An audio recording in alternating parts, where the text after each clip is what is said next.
Dr. Toscano, as an oncologist, obviously your number one desire would be to prevent cancer in the first place. In this case, talking about lymphomas, you had a comment you wanted to make.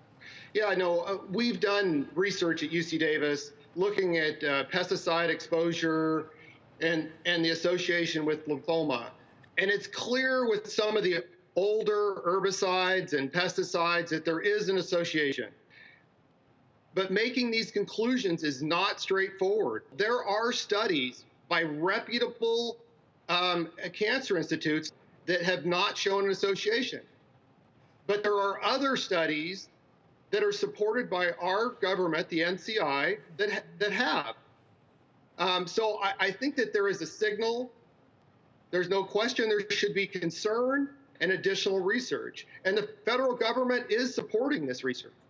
Well, let's talk about that a little bit, because obviously we have an organization called the Environmental Protection Agency. Mm-hmm. Whether or not it does that or not, that is for everyone else out there to judge. But I know that that is something that has been on the mind of a lot of people. And we want to believe that, look, when we consume products, the things that are out there in the world, we want to believe that everything is safe because we have a government with an EPA and other governing bodies. You mentioned ghostwriting. Can you dig a little further into that? Sure, and incidentally, you talked about the EPA as well.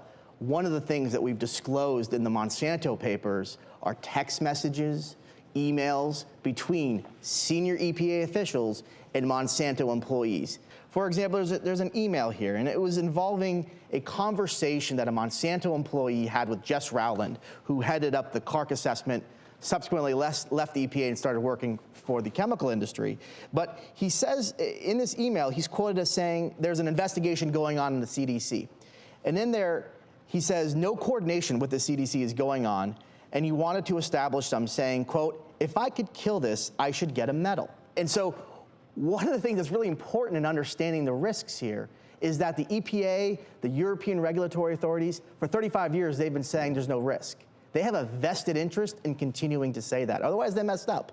IARC was truly independent. They were scientists from around the world that got together, had no vested interest one way or the other, and they looked at it with fresh eyes. But when you talk about ghostwriting, you're talking about a really dangerous aspect of scientific manipulation, because you can't see it. It is literally a ghost. You see a reputable organization put their name on a paper saying, oh, this stuff is safe. Glyphosate is great. But then you find out that it was actually written by a Monsanto employee. We actually have red line documents where Monsanto, Donna Farmer, in fact, has actually had her name crossed out and Monsanto's relationship to the study removed. And so you really have to look behind the curtain before you start saying all these independent and reputable organizations have looked at this. You really have to look at, see, what is the relationship with Monsanto? They've pervaded everything. Well, and let me quickly bring Jeffrey into this, because, you know, I'm hearing a lot of things here. And obviously, Dr. Toscano brings up a really good point that there are some studies that show one thing, other studies show others. What's your take on everything that's going on? Well, first of all, I'm not surprised at all by what I'm reading in these memos. I'm really glad that it's finally coming to light what we've seen around the world for years.